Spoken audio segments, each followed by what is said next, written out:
Je donne la parole au vice-président Jean-Jacques Gaultier. Merci, Président. Je voudrais revenir et vous interroger sur le modèle économique de la TNT et notamment de vos chaînes. Beaucoup de chaînes connaissent une situation difficile, déficitaire. Alors peut-être pas C-Star, mais C8, donc malgré des succès d'audience. Quels sont le montant et les évolutions des pertes pour C8 ?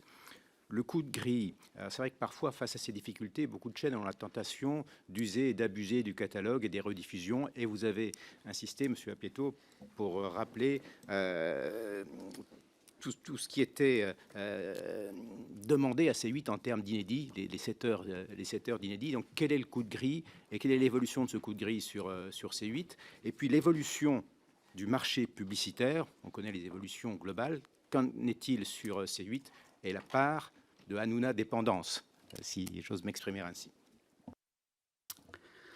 Alors, comme je vous l'ai dit, nous aujourd'hui on a deux particularités. L'un, une définition unique de l'inédit par rapport à nos chaînes concurrentes, qui est donc que seule la première diffusion est comptabilisée. Donc ça nous oblige, dans un paysage contraint de 700 heures d'inédit par an, de produire en permanence de nouveaux programmes.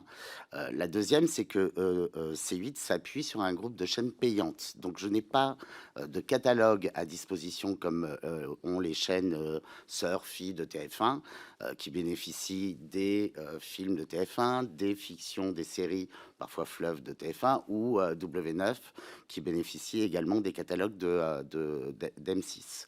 Donc moi, je suis obligé de produire cette contrainte. Je vous l'ai dit, on a fait une force et rend notre activité absolument passionnante, mais effectivement a un poids lourd sur nos engagements financiers qu'on pourrait considérer comme à peu près 3 fois plus importantes que nos concurrents.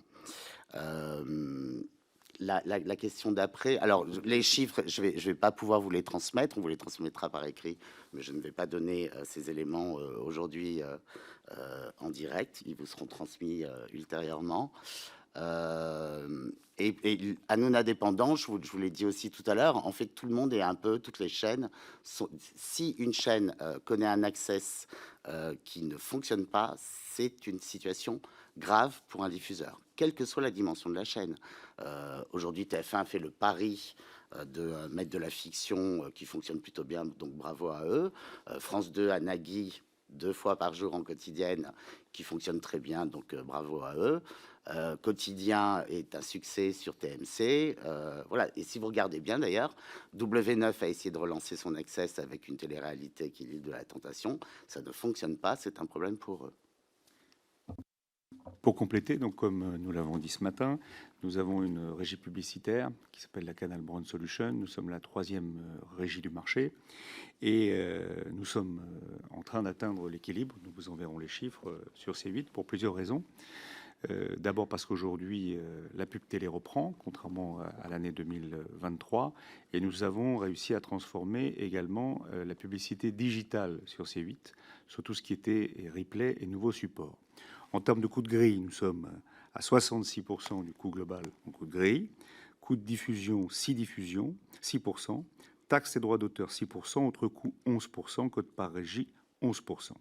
Le coût de grille nous permet de faire beaucoup de créations, comme vous l'avez dit.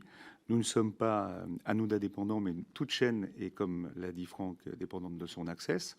Nous sommes très confiants avec les audiences de la chaîne, qui aujourd'hui touche 44 millions de Français chaque mois. La chaîne est la chaîne leader de la TNT. Il y a une prime au leader. Et nous avons, nous, contrairement aux autres chaînes de la TNT, favorisé un ciblage beaucoup plus large que nos concurrentes. Quand d'autres chaînes privées vont vous dire, nous, on cible les 25-49 ou les femmes responsables des achats, ce sont des cibles publicitaires. Nous, on va aller cibler des 25-59 ou des cibles beaucoup plus larges, parce que nous pensons que c'est la cible du futur. Et les premiers résultats de 2024 sont en ligne avec notre budget, et nous allons atteindre l'équilibre prochainement, puisque nous vendons C8 Star Plus, c'est-à-dire que l'ensemble du groupe Canal+, c'est 11% de l'audience nationale. M6 est environ autour de 6 ou 7, et France 3 autour de 12 ou 13. C-Star est déjà rentable parce qu'il y a des coûts de grille très maîtrisés, et parce que l'excellent travail des équipes de Christophe. C8, C-Star, plus Canal+, et les tranches en clair de Canal+, nous permettent de voir le bout du tunnel et d'arriver à l'équilibre. D'autre part, chose importante pour le groupe Canal+, nous avons l'opportunité, grâce à nos accords avec l'ARCOM, comme tout groupe audiovisuel, de faire la promotion des programmes de Canal+, sur C8, sur C-Star et CNews. C'est-à-dire, dans le cadre d'une nouvelle série, par exemple la prochaine série de Jamel Debbouze, Terminal, l'aéroport, nous pourrons faire la diffusion gratuitement sur toutes nos chaînes, C8, C-Star, CNews, et évidemment les antennes Canal, c'est la promotion croisée, et nous en profitons, c'est un véritable atout. Et dernier point, C8 a décidé dans sa ligne éditoriale de mettre en avant, par Philippe Labro, le cinéma de patrimoine, et nous avons chez Canal un des plus beaux, voire le plus beau catalogue de films de patrimoine en Europe, Studio Canal. Ça nous permet de puiser directement dans notre catalogue, tout en achetant bien sûr chez nos concurrents, mais d'acheter de manière privilégiée chez nous. Donc au final, l'écosystème C8, C-Star+, avec toutes les chaînes payantes, c'est 30 chaînes au final, InfoSport+, plus Canal+, Sport et autres, on arrivera à rendre l'équilibre à nos chaînes gratuites. Monsieur Gauthier, allez-y, on a réactivé le micro, vous pouvez l'appuyer. Donc, vous avez un objectif d'équilibre dès 2025. Alors, pour quel calendrier? Attendez. On est plutôt sur 36 mois, 3 ans. Chaîne payante que nous auditionnerons d'ailleurs dans quelques minutes. Je donne la parole à Monsieur Gage.